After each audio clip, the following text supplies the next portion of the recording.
ఆత్మను మించి అర్థమున్నదా జగమే పలికే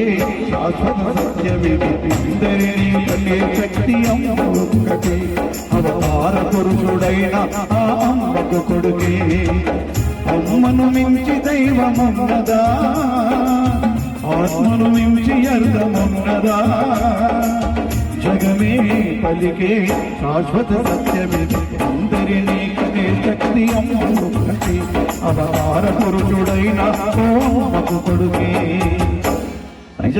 అవతార పురుషుడైనా కానీ ఆ తల్లికి కొడుకే తల్లి ప్రధానమైనది తల్లి అన్నిటికీ కూడా అమ్మ అంటేనే అనురాగం అమ్మ అంటేనే ఆనందం అమ్మ అంటేనే ఆప్యాయత అన్ని కలబోసినటువంటి ఆ దేవుని రూపమే తల్లి